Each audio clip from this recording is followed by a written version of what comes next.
할렐루야.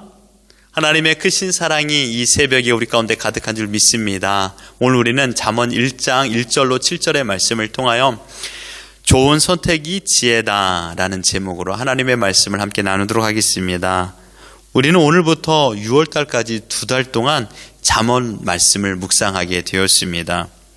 지혜로운 사람은 누구에게나 사랑을 받습니다. 그래서 모두가 지혜를 받기를 원하고요. 우리 자녀들 위해서 기도할 때 가장 큰 기도 제목이 이거 아닙니까? 하나님, 지혜로운 사람이 되게 하여 주십시오라고 기도합니다. 그래서 잠언은 지혜에 관한 말씀이라는 일반적인 상식을 가지고 있기 때문에 예수님을 믿지 아니하는 사람들도 이 잠언 말씀을 잘 좋아합니다. 많이 좋아하고 이 말씀을 듣는 것을, 또한 이 말씀대로 살기를 원하고 있습니다. 그러나 잠언은 세상 살이하는데 좋은 선택을 하는 지침서로서 내려준 것이 아닙니다. 잠언이라는 한자의 뜻을 풀이하면 바늘잠과 말씀언입니다. 무슨 뜻일까요? 바늘로 찌르는 것 같은 훈계 말씀이라는 뜻입니다. 여러분, 바늘로 찌르니 얼마나 아프겠습니까? 우리의 잘못된 부분을 정확히 지적하는 것을 말하고 있는 것이죠. 하지만 이러한 찔림과 훈계만을 위한 목적이라면 일반 사회의 선인이라든지 선배들이나 선생들이 하는 그런 삶의 가르침을 들어도 충분합니다. 훈계만을 위한 목적으로 기록된 것이 아니라는 뜻이죠. 나의 삶이 어떠한가 잘잘못을 따지는 기준수를 놓고 잠언 말씀을 읽는 것은 바람직한 태도가 아닙니다. 지혜의 원천이 무엇인가를 아는 것입니다. 더 나아가 그 가르침대로 살아가는 방법을 깨닫는 것이 바로 잠언입니다. 본문 7절에 지혜의 원천을 말하고 있습니다. 여호와를 경외하는 것이 지식의 근본이거늘 미련한 자는 지혜와 훈계를 멸시하느니라. 여호와를 경외해야 지혜를 얻게 되고 그 지혜대로 살아간다는 것입니다. 먼저 경외하다라는 뜻을 정확히 알아야 됩니다. 이 단어의 히브리어는 이르아라는 뜻입니다. 이르아라는 기본적인 의미는 인간의 감정을 말하는데 그 가운데 두려움입니다. 두려움이라는 감정을 이르아라고 말하죠. 흔히 두려움이라는 것은 무섭고 공포스러운 감정입니다. 그러니 하나님을 무서워하고 하나님을 공포스럽게 대하라, 이런 말이 아니라는 것이죠. 하나님을 두렵게 대하라, 이런 것을 말하는 것이 아닙니다. 피조물인 인간이 창조주 하나님 앞에서 가져야 될 태도입니다. 이게 바로 이르아입니다. 그러므로 경외는 감정이 아니라 태도입니다. 경외는 감정이 아니라 태도입니다. 우리가 만약 왕이나 대통령 또는 그룹 회장 앞에 나간다고 생각해 보십시오. 여러분들께서 최소한의 예의를 갖출 것입니다. 이 최소한의 예의가 태도죠. 하물며 우리를 만드신 하나님, 천지의 주인이신 하나님 앞에 나갈 때 여러분들은 어떤 태도를 가지시겠습니까? 하나님을 천지를 만드신 분으로 인정하는 것입니다. 하나님이 내 아버지십니다. 나를 끝까지 사랑하시는 분으로 내가 존경하는 것입니다. 그 존경으로 의하여서, 존경에 의하여 하나님을 찬양하는 것이고 하나님의 말씀에 순종하는 것입니다. 왜요? 그 하나님의 존재를 인정하기 때문입니다. 2절과 4절에서 잠언을 주신 4가지의 목적이 나옵니다. 2절을 보십시오. 이는 지혜와 훈계를 알게 하며 명철의 말씀을 깨닫게 하며 라고 했습니다. 첫 번째, 잠언을 주신 목적은 알게 하는 것입니다. 알게 하는 것. 안다라는 것은요, 경험을 통하여 지식을 저장하는 것입니다. 아, 나 그거 알아 라고 말할 적에 그 안다라는 것은 내가 경험해 보았는데 이것이 맞아 라는 뜻입니다. 뜨거운 물에 손을 대면 뜨겁습니다. 손에 댑니다. 우리는 어떻게 알 수 있죠? 경험해 보았기 때문입니다. 냉장고에 냉동실은 물을 얼게 하는 힘을 가지고 있습니다. 우리는 그것을 알고 있습니다. 왜요? 경험해 보았기 때문입니다. 무엇을 알게 하는 것일까요? 그러면요, 지혜와 훈계를 알게 하기 위하여 잠언을 기록한 것입니다. 여러분, 우리가 자녀들에게 야, 너는 지혜로운 사람이 되라 라고 많이 말합니다. 이 말은 무슨 말입니까? 어떤 상황에서 좌로나 우로를 선택할 적에 좋은 선택을 하라는 것입니다. 삶의 지식을 토대로 어떤 상황에서도 좋은 선택을 하라. 그런데 좋은 선택의 기준이 뭘까요? 좋은 선택이라는 것을 우리는 성경에서, 잠언에서는 하나님의 뜻이라고 말하고 있습니다. 지혜와 훈계를 알아라. 곧 하나님의 말씀대로 선택하라 라는 뜻입니다. 하나님의 말씀을 경험하고 이것이 하나님의 뜻이군요 라는 것을 내 마음속에 저장하고 있다라면 그 뜻을 따라서 순간순간마다 좋은 선택을 하는 것입니다. 좋은 선택이라고 해서 내가 좋고 내가 편하고 내가 잘 살고 내가 행복하기 원하는 것, 내가 내 마음대로 하는 것, 이게 좋은 선택일까요? 아닙니다. 그 선택으로 인하여 범죄할 때가 더 많이 있습니다. 그러나 하나님을 경외하는 마음을 가지고 하나님께서 원하시는 것을 선택한다라면 어떻게 될까요? 다툼이 떠나겠죠. 내 감정보다 상대방을 이해하는 마음으로 모든 것 말을 하겠죠. 돈을 쓰고 시간을 쓰는 것조차도 어떻게 할까요? 하나님께서 원하시는 것을 따라 할 것입니다. 이게 좋은 선택입니다. 곧 지혜는 좋은 선택입니다. 그러므로 지혜는 옳고 그름의 기준을 하나님께 두는 것입니다. 지혜는 하나님께서 옳다고 여겨지는 것을 선택하는 자의 것입니다. 훈계는 말 그대로 천지를 지으시는 하나님의 가르침입니다. 세상의 가르침이 아니죠. 여기에서 훈계가 되는 것은, 솔로몬에게 훈계가 되는 것은 솔로몬 이전에 이스라엘 백성들에게 주신 하나님의 말씀입니다. 율법이죠. 근데 우리는 율법하면 딱딱한 것으로 생각할 때가 많이 있습니다. 우리의 숨통을 조여오는 것으로 생각하는데, 여러분 그렇게 생각하지 마시고 율법의 영역이 나를 보호하는 것이라고 생각해 보십시오. 마치 큰 양떼가 있어요. 양떼를 보호하는 것은 목자입니다. 그러나 첫 번째 양을 보호하는 기본이 바로 울입니다. 큰 울타리겠죠. 이 울타리가 바로 율법이라고 생각해 보십시오. 울타리를 넘어가면 더 이상 우리를 보호할 수 있는 보호막이 제거되는 것입니다. 하나님의 백성은 언제나 하나님의 훈계, 곧 울타리 영역 아래에 있어야 보호를 받는 것입니다. 바른 믿음의 길을 걸어가는 기본 원칙은 울타리 안에 있는 것입니다. 하나님의 말씀 안에 있는 것이 우리가 좋은 선택을 하는 것이요, 보호를 받는 것입니다. 두 번째 잠언을 주신 목적은 2절 하반절에 보면 깨닫게 하며 라고 말하고 있습니다. 깨닫게 하기 위하여서 잠언을 우리에게 주셨습니다. 여러분, 안다라는 것은 경험을 통하여 바른 지혜와 훈계를 기억 속에 저장하는 것입니다. 그렇다면 깨닫는 것은 무엇일까요? 기억 속에 저장된 지혜와 훈계를 분별하는 것입니다. 어려운 말이 아닙니다.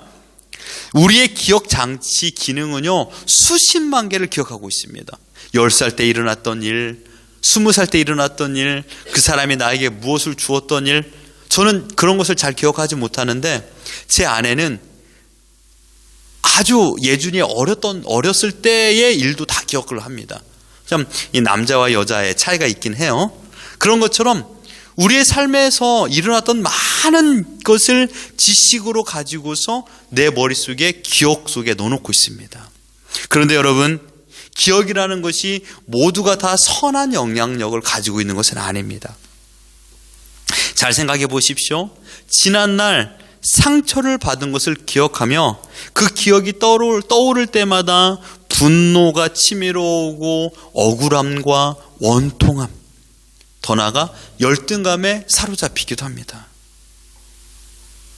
자세히 생각해 보면요, 지난날 기억이 떠오를 때 행복해지거나 기쁨을 느끼는 그런 감정이 솟아오를 때는 별로 없어요.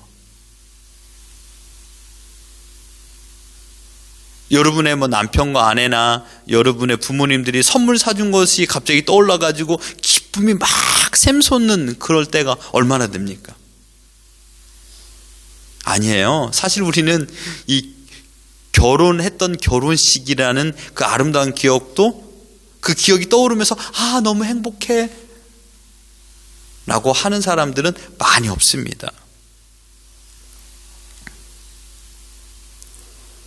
자세히 돌이켜보면 우리의 기억에 떠오를 때마다 원망과 불평의 감정이 더 많아집니다. 그러나 우리의 기억 속에 하나님과 관련된 그런 옛 일과 그 지식을 떠올리면 어떻게 될까요? 예수님의 사랑과 보호와 인도와 위로, 그러한 것이 생각나면 내 마음에 평온이 생깁니다. 맞아, 그때 내가 어려움이 있었을 적에 하나님께서 이렇게 나를 도와 안전하게 길을 걸어가게 하셨어. 평온해집니다. 살아낼 수 있는 힘이 생깁니다. 상대방을 용서할 수 있는 마음의 여유도 생깁니다. 기억을 분별해야 됩니다. 내 기억이라고 해서 아무거나 생각하는 것이 아니라 경험을 분별하는 것이 깨닫는 것입니다. 하나님의 말씀이 깨달음이 기준이 된다면 예수님 믿기 이전에 나의 삶이 어떠했는가를 명확히 알 수 있습니다. 예수님 믿기 이전에 나의 삶은 세상 사람과 전혀 구별됨이 없었습니다. 헛된 모습을 가지고 살았습니다. 죄악을 벗삼아 살았습니다. 무분별한 삶을 살았습니다. 방치된 삶을 살았습니다. 하지만 예수님을 믿고 나니 첫 번째 말씀드렸던 것처럼 삶의 경계선, 완전히 울타리가 쳐지게 된 것이죠. 그래서 무엇이 죄이며 무엇이 하나님의 뜻인가를 알게 되었습니다. 그러므로 잠언 말씀은 세상의 모든 것을 분별하는 기준이 되는 것입니다. 심지어 내 머릿속의 기억을 분별하는 것입니다. 이 기억은 나쁜 기억이야, 버려야 돼. 세 번째, 3절에 지혜롭게, 공의롭게, 정의롭게, 정직하게 행할 일에 대하여 훈계를 받으며 라고 말하고 있습니다. 잠언을 주신 목적은 훈계를 받기 위한 것입니다. 받는다라는 것은 무엇을 소유한다라는 것입니다. 이거 내가 너한테 줄게. 이것은 내 것이 되었다라는 것입니다. 상대방이 나에게 무엇을 주었다라는 것은 내 것이 되었기 때문에 내가 가지고 다닐 수 있는 그런 권한이 부여된 것입니다. 여러분, 잠언은 듣고 끝나는 것이 아닙니다. 가끔 우리 자녀들에게 너 이제 잘해라 라고 말하면 예 알겠습니다 대답을 합니다. 그런데 대답뿐이에요. 그래서 우리가 항상 그러죠. 야, 너는 항상 대답만 잘한다 라고 말합니다. 여러분, 대답만 잘하는 것은 삶의 변화가 일어나지 않습니다. 내가 대답한 것을 내가 지키는 것입니다. 그때 삶의 변화가 일어나죠. 그때 능력이 나타납니다. 마찬가지입니다. 우리가 하나님의 말씀을 듣고 끝내는 것이 아니라 이것을 내가 지니고 살아가는 것입니다. 가지고 살아가는 것입니다. 내가 하나님께서 나에게 이 지혜의 말씀을 주었고 이 말씀을 가지고 살아가는 거예요. 요즘 우리는 핸드폰을 필수 지참품으로 가지고 다닙니다. 어딜 가도 핸드폰이 손에 있습니다. 반경 1m 안에 핸드폰이 없으면 불안합니다. 문자도 안 오는데도 불구하고 맨날 문자를 검색하는 우리의 모습 아니겠습니까? 핸드폰을 꼭 가지고 다니듯이 하나님의 가르침과 동행하며 살으라고 우리에게 이 말씀을 주신 것입니다. 네 번째는 4절에 어리석은 자를 슬기롭게 하며 젊은 자에게 지식과 근신함을 주기 위한 것이다 라고 말했습니다. 여러분, 어리석은 사람은 단순한 사람입니다. 단순한 사람이라고 해서 이 사람이 순진하다라는 것을 말하는 게 아니에요. 저 사람은 단순해 라고 말할 적에 저 사람은 순진해 라고 말하는 것이 아니라 쉽게 속아 넘어가는 사람을 단순한 사람이라고 말하는 것입니다. 어리석은 사람이라고 말하는 것이에요. 요즘 시대에 우리는 인터넷의 노예가 되었습니다. 인터넷만 있으면 무인도에서도 1년 이상 살 수 있다라고 말하는 사람들이 많습니다. 그래서 인터넷을 검색할 수 있는 핸드폰이나 컴퓨터, 그것만 있으면 삶이 지치지가 않습니다. 그런데 여러분, 인터넷을 검색할 수 있는 핸드폰이나 컴퓨터 없이 여러분 10분을 한 자리에 가만히 있을 수 있을까요? 요즘에 쉽지 않습니다. 여러분, 집에 가셔서 한번 해보십시오.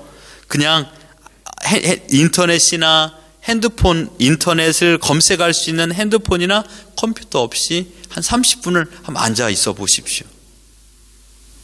어렵습니다. 요즘에는요. 혼자 밥을 먹을 때에도 인터넷을 통하여 무엇을 보고 검색하고 있는 우리의 모습입니다. 우린 지금 인터넷이라는 흥미로운 물체에 쉽게 속아 넘어가고 있습니다. 하나님을 기억하지 않습니다. 엄밀히 따지면 하나님이 생각나지 않도록, 하나님을 묵상하지 않도록, 하나님을 기억하지 않도록 내 모든 생활 습관에 흥미와 즐거움과 또한 기쁨과 웃음을 인터넷을 통하여 얻고 있습니다. 여러분, 인터넷을 보면서 인터넷을 통한 어떤 드라마나 쇼프로를 보는 거 왜 여러분들이 어제 얼마큼 웃었습니까? 여러분의 미소가 밝게 웃었던 적이 자녀들과 대화나 부부와의 대화 속에 웃음꽃이 피었나요? 아니요. 우리는 인터넷을 통하여 만족을 누리는 시간이 더 많아지고 있습니다. 어리석은 사람으로 단순한 자들이 되어버렸던 것입니다. 일상생활에서 초고속 인터넷이 우리에게 주는 유익은 편리함과 무료함을 달래주는 흥미로움 빼고 뭐가 있을까요? 더 게을러지고 있습니다. 우리는 인터넷에 속아 넘어가는 어리석은 사람이 되었습니다. 여러분, 인터넷은 하나님이 아닙니다. 그러함에도 불구하고 하루에 제일 많은 시간을 함께 보내는 것이 인터넷입니다. 우상숭배가 뭐라 그랬습니까? 하나님 대신 또 다른 것을 사랑하는 것이 우상숭배라고 했다라면 인터넷은 우리의 우상이 되어버렸던 것입니다. 그래서 가장 많은 시간을 인터넷을 하고 있는 것입니다. 인터넷을 통하여 찬양을 들을 수 있습니다. 설교를 들을 수 있습니다. 성경을 읽을 수도 있습니다. 예, 거기까지만 활용하십시오. 인터넷을 통하여 뉴스를 보고 중요한 메시지를 들을 수 있습니다. 받을 수 있습니다. 예, 거기까지만 사용하시고 그 외의 사용의 폭을 줄이십시오. 인터넷은 결코 나에게 생명을 공급하지 않습니다. 그러함에도 불구하고 우리는 온종일 인터넷 영향 아래 살고 있는 내 모습이 어리석다라고 말하고 있습니다. 생명력이 있는 지혜는 인터넷에서 주는 지혜가 아니라 바로 하나님의 말씀인 줄 믿습니다. 사랑하는 성도 여러분, 지금 우리에게 무엇이 진정한 분별의 기준이요 좋은 선택의 기준입니까? 그 기준이 명확할 때 비로소 우리는 흔들리지 않는 삶을 살게 될 것입니다. 하나님께서 지금 우리에게 말씀하고 있는 것이 무엇일까요? 이 말씀을 들으면서 어떤 깨달음이 여러분께 있습니까? 그 깨달음을 그 순간으로 멈추지 마시고 잠깐 내가 어제 잘못 살았지 라는 것으로만, 후회로만 끝내지 마십시오. 이 말씀을 어떻게 해요? 세 번째 말했던 것처럼 지니고 살아라는 것입니다. 이 말씀대로 분별하라는 것입니다. 여러분, 하나님께서는 우리에게 다시금 흔들리지 않는 인생으로 살기 위하여서 잠언의 말씀을 묵상하도록 우리를 인도하여 주셨습니다. 솔로몬은 자신이 살았던 삶을 회고하면서 사랑하는 자녀에게 또한 후대에게 진정한 선택의 기준이 무엇인가를 우리에게 말씀하고 있습니다. 그것은 하나님을 경외하는 것이 삶의 기준이라는 것입니다. 하나님 앞에서 자녀를 양육하는 것입니다. 하나님 앞에서 시간을 사용하는 것입니다. 하나님 앞에서 물질을 사용하는 것입니다. 하나님 앞에서. 하나님이 지금 나를 보고 계십니다. 그 마음을 가지고 경외함을 가지고 살아간다라면 우리가 어찌 악한 행동을 할 수 있겠습니까? 아내는 속이고 남편을 속이고 자녀를 속일 수 있고 사장을 속일 수 있고 부하 직원을 속일 수 있습니다. 하지만 하나님을 속일 수는 없습니다. 바라옵기는 우리가 매일마다 하나님 앞에서 하나님을 경외하는 마음을 가지고 살아간다면 어찌 우리가 헛된 것을 선택하겠습니까? 이게 잠언입니다. 지혜로운 선택. 너희가 어떤 상황에서도 지혜로운 선택을 해라. 그 지혜로운 선택의 기준이 바로 하나님을 경외하는 것입니다. 그 경외함을 따라 살아갈 때 비로소 우리는 하나님과 친밀한 인격적인 교제를 바로 누리게 되고 그 누림의 은혜 가운데 선택하게 될 것입니다. 오늘 바라옵기는 철저하게 하나님의 뜻을 따라 하나님의 말씀을 가지고 바른 선택을 하며 지혜로운 선택을 하며 하나님께 영광 올려드리는 우리 모두가 되기를 예수 그리스도 이름으로 축원합니다.